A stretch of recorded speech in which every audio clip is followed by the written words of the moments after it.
This episode is in collaboration with Co-Madre, a co-work space and community in Mexico City, started by women and designed for everyone. Welcome back to the Remote Life Podcast. My name is Han Talbot, also known as Han Meets World, and today we'll be chatting with Caro Saracho. Based in Mexico City, Caro is the communications manager for the co-working space Co-Madre. She is also the author of Mesa para Una, Table for One, a book about what it means to be single, happy and fulfilled in the modern world. In this episode, we talk about the rise of empowerment culture, choosing a co-work space, and the importance of networking as a remote lifer. So grab a coffee, a tea, or something stronger, and let's get started. And we are live. Caro, thank you so much for being on the Remote Life Podcast. How are you? Fine, thank you. Very excited to be here. Good, yeah. We've got this amazing, incredible day. We're in this podcast room at Co-Madre, and we've got this beautiful view of the city right now. Oh, just perfect setup.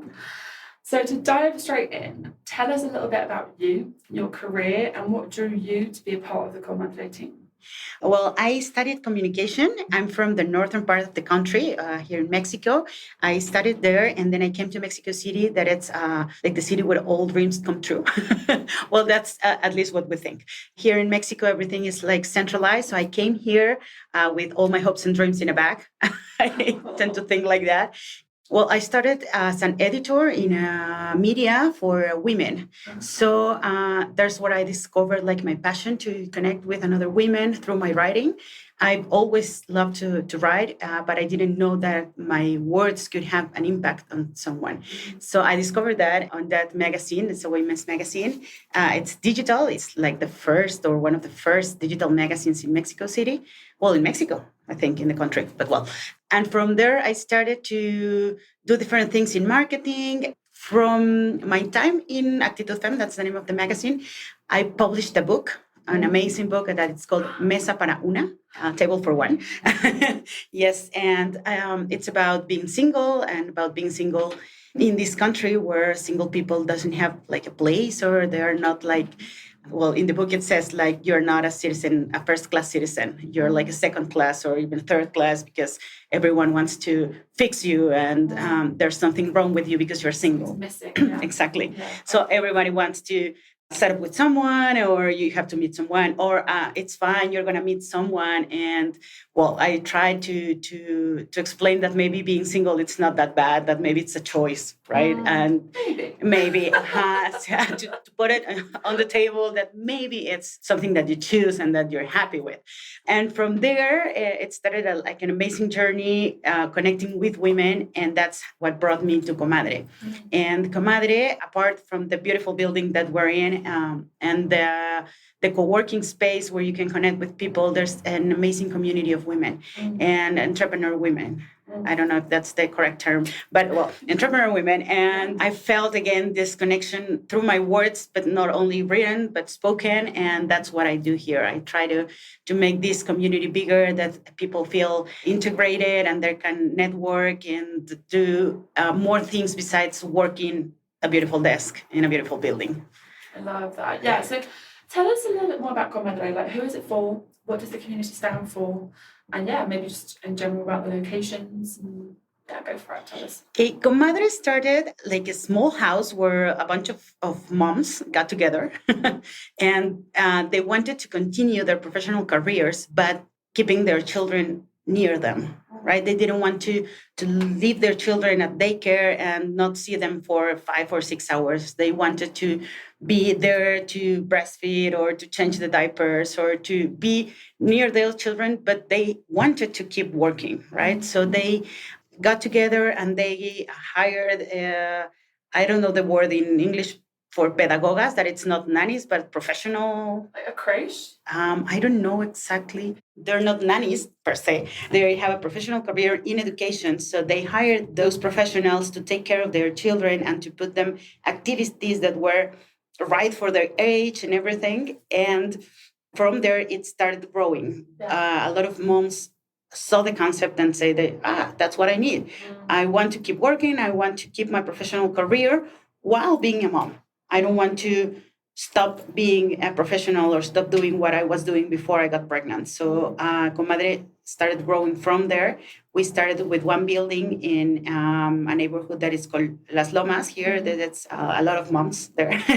And from there, we opened this building. We're at Condesa, and we have the entire building here at 7 floors. And on May, I think, or June, maybe, we're opening a third Co-Madre in La Roma. That's another neighborhood near this one.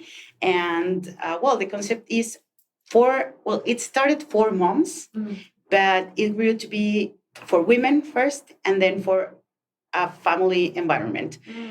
Since the pandemic, we've received a lot of men, and we're so happy to have them here because the roles in our house has changed. Men got more involved in everything regarding the children.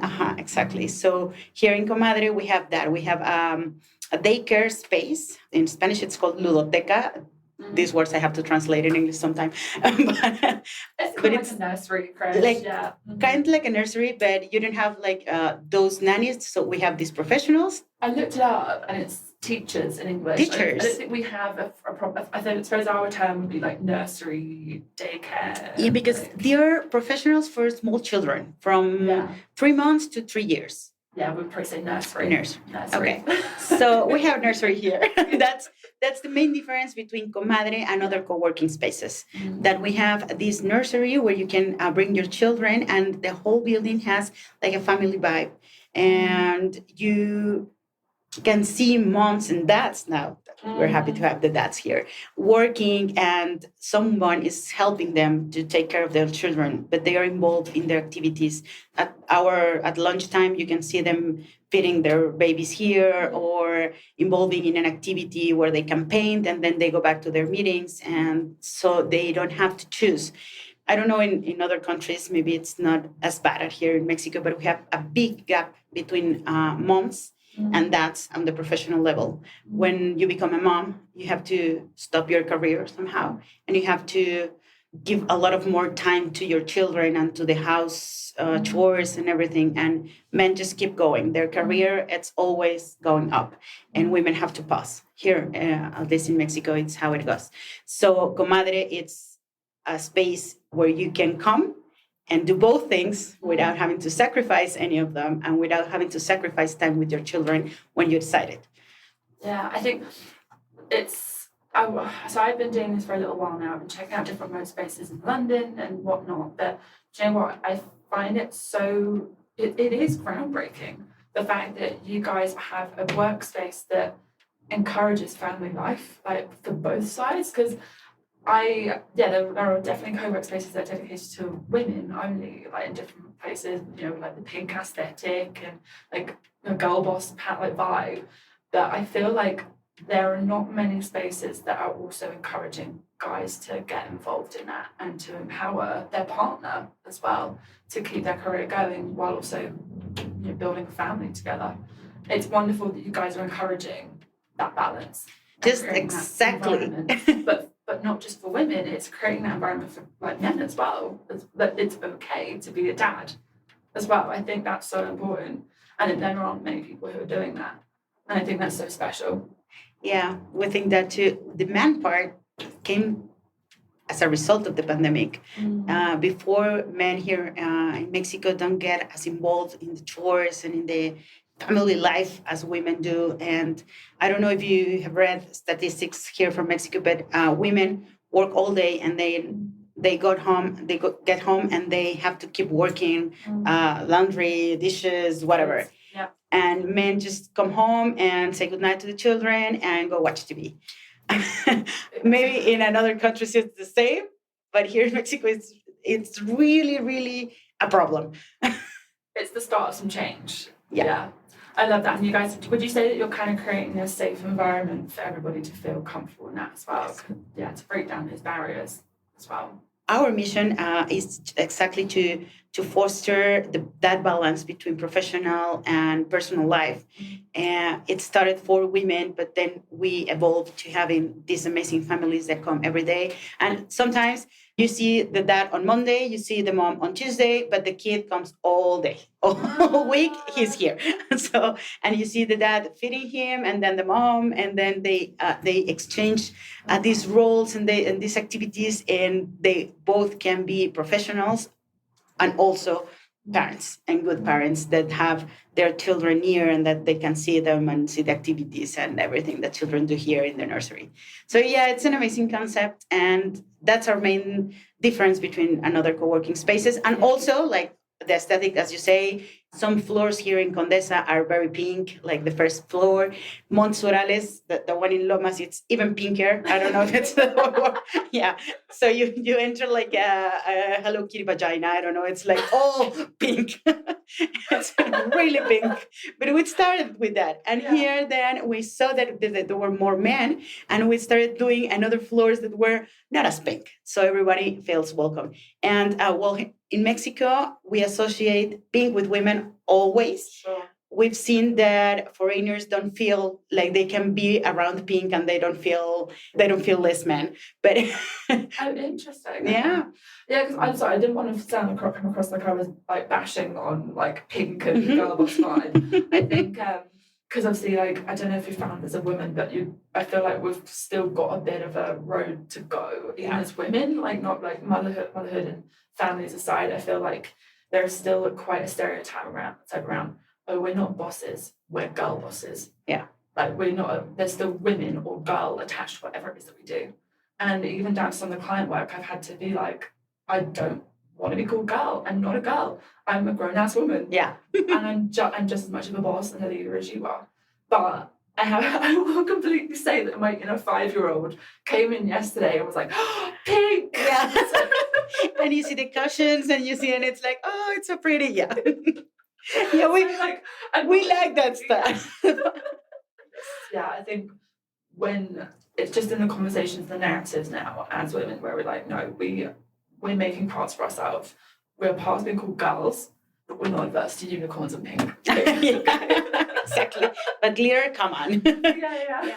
But I think that and what we're doing, pink. Yes, that's what we see here, and it's okay. Yeah, that's where we're taking this, right? Yeah. We here have been receiving a lot of foreigners due to the pandemic and the nomad lifestyle that many, maybe as you are, embracing this kind of life, and we love to have them here. And we see more men in the more feminine, I'm using quotes here, the more feminine floors, and that helps us for Mexican men to feel like, okay, I was being silly because I don't want to sit on the pink couch. So I'm going to sit on the pink couch because it's pretty, because it's comfortable, and because it's a couch. It doesn't matter which color it is, it's right? Velvet and it's nice. Yeah, and it's comfortable, and it works for me. So you guys are starting to take those stereotypes away, and we're very grateful for that, because we are seeing more men sitting on the pink couches, and we're happy with that, because maybe with this in 10 years from now or 15 years, and well, the next generation that comes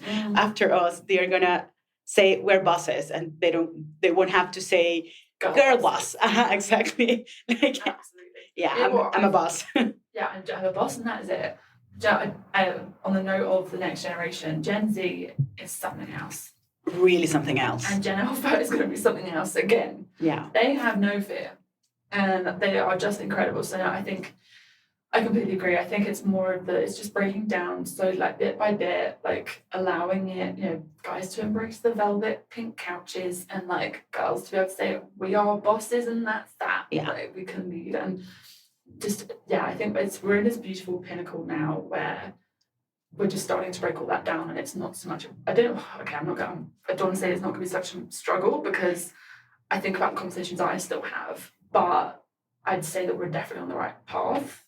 And I think you guys are definitely creating a really empowering environment for both of those things. When we went here, and maybe we didn't think it like that at the beginning, but it's becoming to take this shape of being who you want to be, and also like to make your dreams come true, whichever they are, right? If you want to be a mom, but also a boss, but also you want to sell chocolates in your free time, you can do that, right? And you have Yeah, yeah, exactly. And we're gonna buy them, and we're gonna cheer you. It doesn't matter if you're a woman or if you're a man, or you have to do what feels right for you, and you can find the spaces that help you do that. Whatever you want to do, and whoever you want to be, do it. So that's, I think, like the new mission that Co-Madre is developing. Nice. As I said, we started for moms, and especially for women. And for example, I'm not a mom, but I love to see moms thriving, right? I love to help her catch the child if it's running, and like, okay, here's a baby. I pick it up for you. You can keep working, yeah, right. I'm gonna help you because for you it's more difficult because you have to your attention is divided and you're at the Zoom meeting, and I can pick up your kid.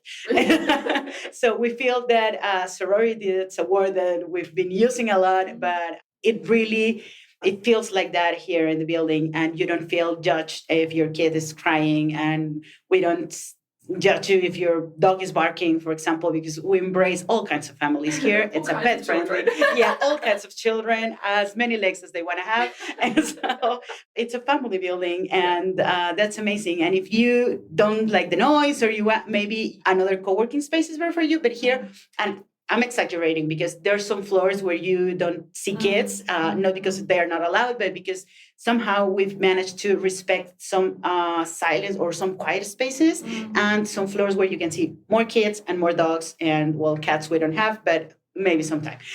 So we've managed to have this community that just respects everyone's needs and helps everyone to do what they need to do. Like if you go to the fourth floor, it's very quiet, and you see a lot of people with headphones, and they're working, and nobody disturbs them. It's fine. Kids don't go there because it's not funny for them.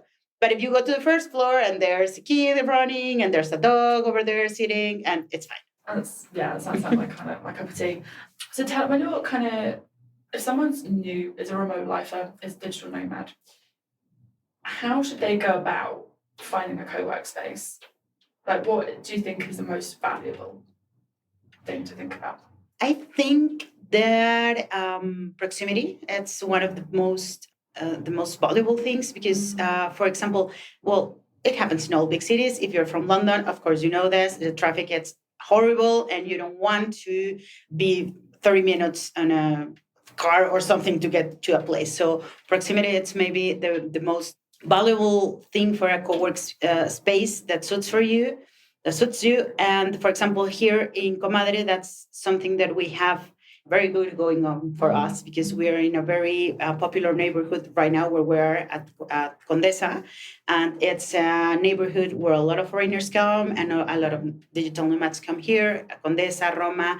If they Google, or I don't know how they come to these neighborhoods, but it's like the right place to be. You can work here. There's a lot of cafes and a lot of restaurants and pubs and whatever. So Co-Madre, it's at the center of all this. So it's in an amazing place. And I think proximity, and then that you find flexibility with what you need. For example, here we have plans from 4 days a month or 8 days a month, or if you want to come every day, because if maybe you want to have a space where you can have your meetings and all your Zooms on Tuesday, maybe, I don't know, and you want to work from different cafes the rest of the week. So find a co-working that offers you that kind of flexibility. And well, that you feel like a good vibe with the space, because you have to feel inspired to do your job. And is it pink enough? Yeah, and that it is pink enough. Yeah, that you feel comfortable. Yeah. And there's another co-working that we work a lot with them that it's called Colony, or another that it's called Homework, and they have amazing designs also. Right. And it's like urban kind of designs, like it sounds like, yeah, that kind of cement or gray or kind of industrial. Yeah, that kind of industrial. So, and a lot of people go with that. So it's an amazing place to work. You have to feel inspired with what you're seeing. Here in Co-Madre, we're, as we were saying, we're like a big family. Mm-hmm. So since the girl that receives you at the bottom, at the front desk, she has an amazing smile. You can see it because she wears a mask, but she's smiling all the time. Good. And you feel it in her eyes and the way she welcomes you, and she feels you like you're at home. So if that's what you're looking for, then Co-Madre, it's an amazing option. And you guys have amazing like Instagram spots as well, like around the building as well. Like, Yes. from when I first walked in, I was like, neon sign. Yes. And the color of the walls, Yeah. the wallpapers in different yeah, it's Books, very like again. So I, as much as I love my tech, I will forever be a book nerd. So then being able to walk into the first floor where there's like, you know, the art books and like feminist books, I was like, yeah, I'm gonna do my work, and then 5 minutes of like just looking through this like different book and just getting inspired as well. So yes. like, and that's not something that I've seen a lot as well. So it's just inspiration all over the place. All over the place, exactly. Yeah. And that's, you go to a place where you feel inspired, whichever it is for you. That's your co-working. Yeah. Pink velvet couches, got him. Got him. Got him. A lot of girl power. Yes, you have it here. And the rooftop as well, which I'm a sucker for. Yes, and there's another terrace, because it's not a rooftop, but it's a terrace in the 4th floor. So it's another space that you can use. And exactly, if you want to take a break, 10-minute break and read a book or read a magazine, you can do it also there. And yes, then you go back and feel inspired again to continue working. Yeah. So out of interest, why should people pick a co-work space versus a cafe or not? I mean, you mentioned obviously having flexibility, but what do you get from a co-work space that you don't necessarily get in a cafe? Both maybe as a mum group or not, remote lifers. Obviously, this is remote life, so if you have anything on that, would be amazing. But yeah, what can people get from a co-work space that they can't in a cafe? Well, first, silence. And a good and stable Wi-Fi connection. Yeah, that's true. It's yes. So true. Yeah. And well, we also have coffee here. But well, I think like if I went to have a nomad life like you, I would love a mix of co-work, and maybe on Fridays I would go to a cafe. Right. Because at a cafe you see a lot of people going in, going out. I love that, and maybe a better coffee than the one we have here. maybe. But this is good. Don't worry. Yeah, it's fine. But if you like espresso, for example, maybe you can find it at a cafe. Co-working spaces are designed for work. Coffees are designed for you to have coffee. So from there, you have right desks, right chairs, right internet connection, and you have quiet spaces. And for example, here in Co-Madre, and there's also in another co-works, it's not exclusive at Co-Madre, but we have these phone booths where you can take your calls. And if you have a Zoom meeting, you can take it there so you don't disturb everybody else, and no one has to listen to your conversation, and you don't have to listen to the conversation of somebody else. That happens at a cafe. Right? Yeah, you're at a Zoom meeting, and the guy next to you, it's at his Zoom meeting, and they're talking at the same time. Like the playlist for like those playlists. Yeah, exactly. Yeah. And all the noises, and it's maybe fine for a day, but if you have to really focus on something and you have to get a report, a presentation or something like that, or if you have an important Zoom meeting or you're doing an interview for another job, please do it at a quiet space. That's what co-workings are for. And also, like the chairs we have here, they're made for you to be sitting there for a lot of hours. At a cafe, like your butt gets flat and it's uncomfortable sometimes.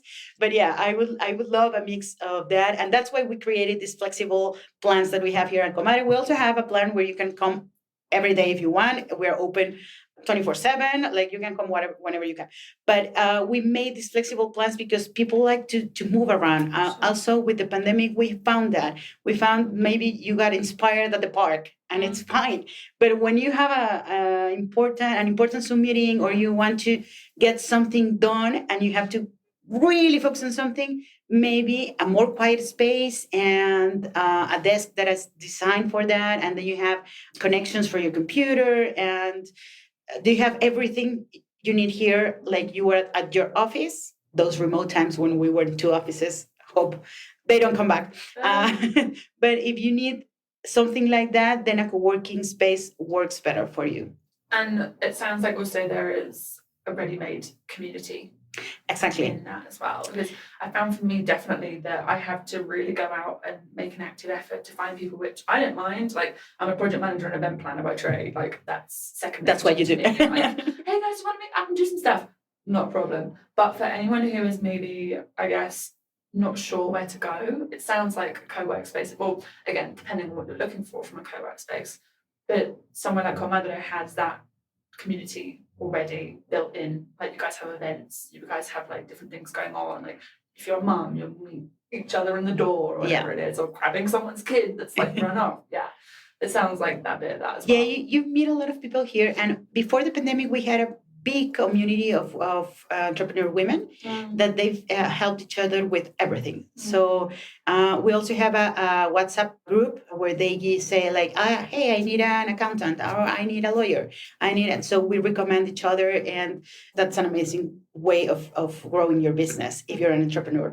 So if you're an entrepreneur, definitely join a community, whichever works for you. But definitely those bonds with other people are going to make your business grow. We've seen it a lot. And if you're not an entrepreneur, but you are tired of being alone at home, go to a co-work space and meet the first person that is pouring coffee. You can make conversation with whichever, because they're all there doing the same. If they're headphones on, you leave them alone. If they're holding a cup of coffee and looking around, they want to talk. So you can. And here, for example, we have a big community of foreigners, and you see how they connect from, they hear their language being spoken somewhere, and they just like, hi, I'm from Nebraska. And so it's, for example, we see a lot of people that speak English. I think that's the language we all connect. But for example, we have people from France, from Germany, and they hear another person talking French, and it's like, my friend. And that's amazing when you're out of your country, So that happens at co-working spaces. So if you're a digital nomad and you want to meet more people that are doing the same thing as you, a co-working space is an excellent way to do it. What's your favorite icebreaker? Well, I think that maybe where are you from? It's the first.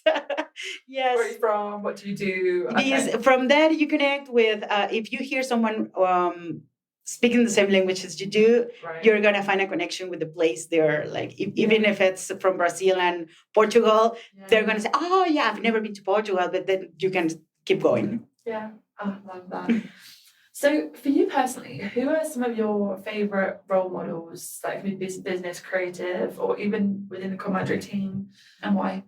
Well, starting with the Co-Madre team. The founder and the CEO, Paola Tabachnik, she's a force of nature. I've never seen a woman have so many ideas at the same time, and great ideas. Sometimes when we're at meetings, I'm like a hurricane came over me.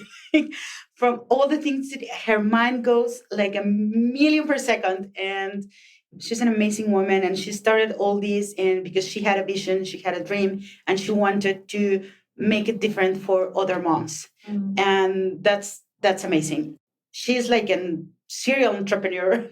She's made a lot of businesses. Right now, we're launching a new business here at Co-Madre. Well, it started in our Co-Madre meetings, and and it took off, and it's another brand, and it has its own team, and it's big now. And it's called Passwork, and it's a membership.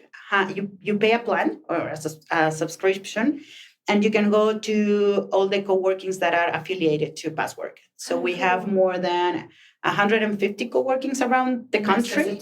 No, the country, yeah. So if you want to go to work to Playa del Carmen or to Tulum, you have a co-working there, and you can access. Yeah, well, Oaxaca is also popular. But yes, so if you need a co-working, but you don't want to be tied to a co-working because maybe you are going to travel, or maybe this membership, it's flexible like that, and you pay a fee a month, and then you can use, depending on the accesses you need, if you want 4, 8, unlimited, whatever you can choose.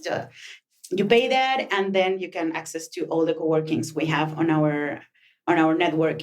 And I think it's an amazing idea. It's not new. We found another one in India, and maybe in all countries there's this concept. But here in Mexico, it's new, so we're very happy. Jump on that. Yes. Absolutely love that. Amazing. Yeah, so Paola, it's a woman I admire a lot, and it's here in the team. And we also have another woman. Well, all the women here, they're amazing. We have we're very lucky with all the people that work here because we love what we do. We believe on the mission of the brand, and I think it shows when we talk to everybody from the girl at the front desk and the reception to Paola. They love what they do. So we have another. It's an advisor. She doesn't work here all time, but Eli Solis. It's another woman that has taught me to put my ideas in order before doing anything. And for me, it's been like, oh, you can do that. Yeah, you don't have to just run off. You can organize everything and then go do things. Yeah, and she has an amazing mind. She's very organized. And for me, Ellie, it's peace. Like I talk to her and I feel at ease. Yeah, and she brings me peace. So for me, that's wow, exactly. It takes a very rare person. Yes, exactly. And we have her here in Co-Madre too.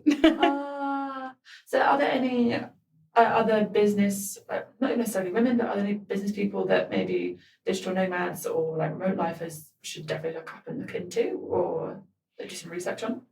Well, here in Co-Madre, there were two. They just their businesses grew a lot, so they had to take their operations out of Co-Madre. But for example, here started a brand that it's called Canasta Rosa. Okay. And Canasta, it's a marketplace that she joined a lot of entrepreneur women that sell, I don't know, like a boutique market. Like a boutique market, yeah. Yes. Nice. And they're very, very successful right now, and it's an excellent model for them, and everybody wins with her platform. Mm-hmm. And there's another woman here that it's she's Karin, and she founded. It's called Epic Queen.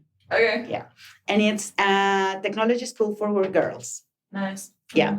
We don't have that much in Mexico. Well, I think globally, women are not as involved as men are. We can in tech. Yeah, we can talk a lot about that, but that's the they're not as involved. So she founded. I love how we're creating like extra episodes here, like talking about being single, women in tech. Exactly, women in tech. Yeah, part 2, part 3. I really admire what Karen is doing because she's getting girls involved in programming and coding and everything from very young ages. And she's the first doing that in Mexico. So it's amazing that she's here. And I love also the name, Epic Queens. And their logo has an amazing crown. So yeah. And it's for girls, yes. Because here, we have to foster girls into those empowered environments. Yes. There's an STEM, right? The STEM ecosystem, environment. I don't know. But she's encouraging girls to go into that, and we need more women doing that. So it's amazing. Absolutely. And right now here we have a lot of women. Their jobs are amazing. We have psychologists, we have accountants, we have a lot of women in finance, and everybody here in the community. It's they have an amazing story, and as you say, we try to create products for all the community to know their businesses. We have, for example, today at 12 at Instagram Live, we have a chapter of it's called Tu Negocio, Tu Historia, your business, your history. Yeah, and we talk about their business and how they got there and how they found it and what they do and who their clients are and what's their difference between other people that do the same. And we talk about that because there's history, and you see them glow when they talk about their business. And we do that a lot with whoever wants to do that right here in the community. And every business they show, it's amazing. We have women that do access bars. We have women that do meditation. We have a lot of people here with very different backgrounds and histories and businesses, and they all get together here in Co-Madre. Amazing. Yeah. So obviously, I feel like we're coming out of this age of hustle culture, just like kind of Girl Boss had its time. Why is it important now to create more of an empowering environment versus instilling hustle to you? I think that a lot of roles have been changing. Yeah. And we need to acknowledge that, and we need to also make space for all kinds of, I don't know if it's evolution but we have to stop being like these rude persons. we have to give space for men to react. We have to give space for everybody to join our revolution, because there's a lot of people out there that want to do that, that they want to be part of this, and that we are changing the narrative. The pandemic helped us do that. We changed our priorities. We understood a lot of things that we didn't have time before. We stopped and think, and the roles at home changed, and the roles at the offices changed. So maybe we have to stop and see what has changed, and see from there where we can go together, because at the end we're here all together, and we all want to be part of what's going on at home, humans. at home, at the workplaces. So we're humans, and we have to embrace that. I know that women, we have been fighting a lot for what we have now. We've been wearing suits and being masculine to conquer spaces, and we needed to do that in order to succeed. But I think we're coming to a place where we don't have to do that anymore. As we were talking before, the next generation is showing us that you can be yourself, whichever that is, and also be successful, and also do what you want, and also collaborative. And having a place at this world. So maybe, I don't know if that's the answer you were, but I think that's perfect. I completely agree. I think just because hustle culture has been very dangerous, I think, up until this point, it kind of says work all hours of the day, because I still hear people going, I mean, understandably, when you're building a business, you have to maybe give a little extra, but that doesn't mean that you should burn out. That doesn't mean that you should forsake meeting up with friends, networking, being able to look after your kid, being able to see a new city as a remote lifer. And I think, again, it's actually a very rare thing what you guys are doing at the moment, where you're fostering an empowered environment, where it's everyone collaborates, come as you are, and we will help. Like, there's that environment. Whether you want to sit with your headphones in all day, you know that you can still go ask questions. If you want to, have kids and dogs running around you, then that's great. And I think we're in this point now where we're starting to realize that our needs are just as important as that of building our business. So that's why I was just curious. Yes, exactly. We like the word balance. It's in our mission, in everything we do, and for you to be in balance and to feel that like you have a happy life, a successful life, you have to redefine what successful is to you.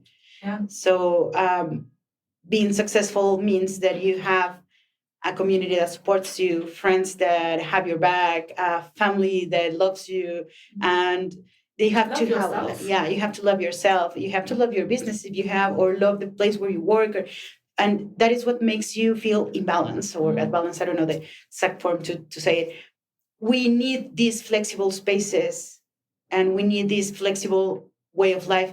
Paola, the founder of Co-Madre, she says that at the pandemic we lost a lot, but we won time.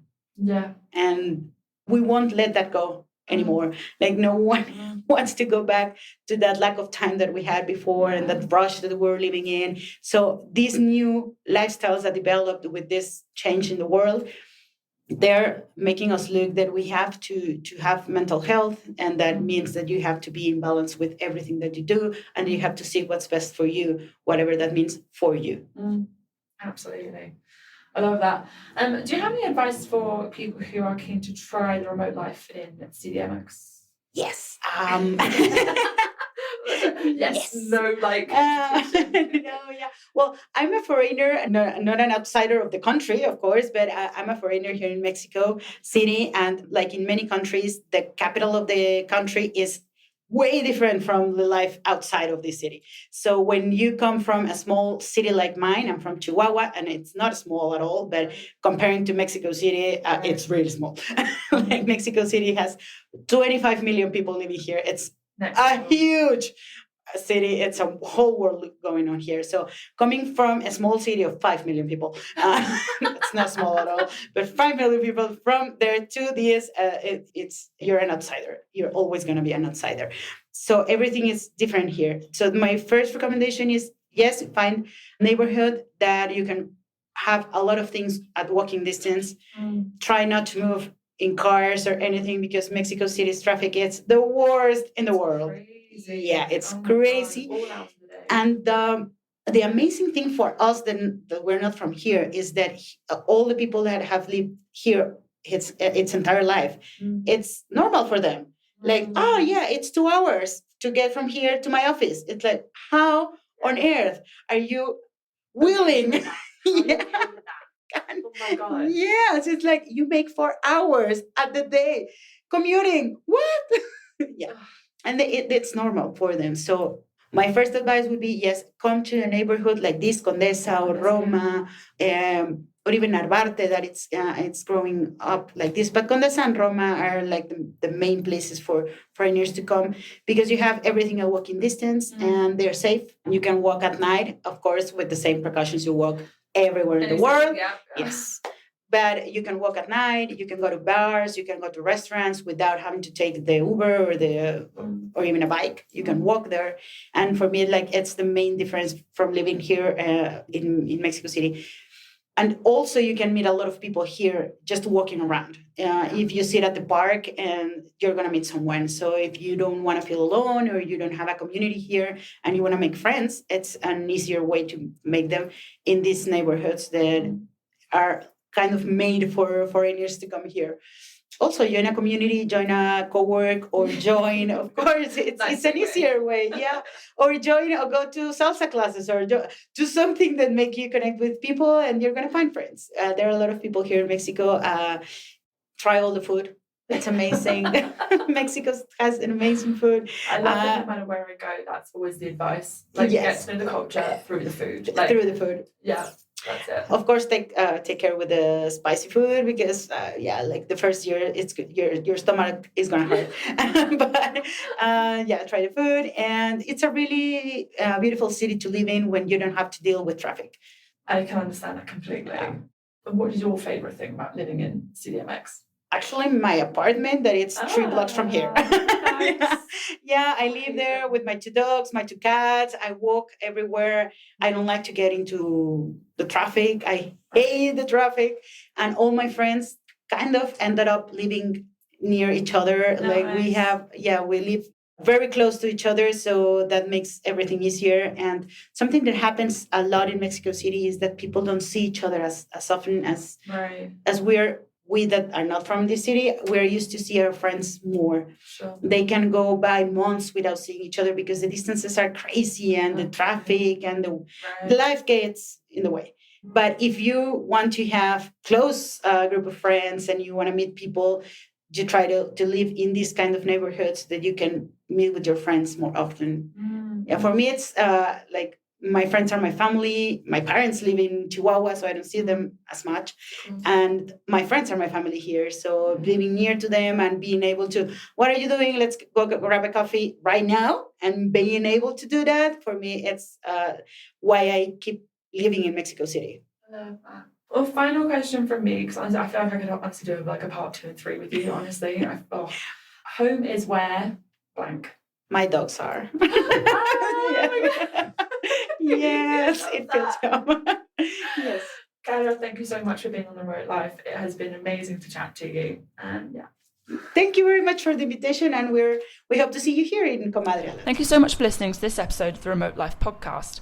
And thank you, Caro, for your awesome insights. Thank you also to Co-Madre for giving us the opportunity to check out the space ourselves for a couple of days. You can find links to the Co-Madre website below. Tag Caro at Caro_Saracho, Co-Madre at Co_Madre, and myself, Han, at Han Meets World. And let us know your questions about Mexico City life. Thank you so much again for listening, and we can't wait to remote work with you again soon.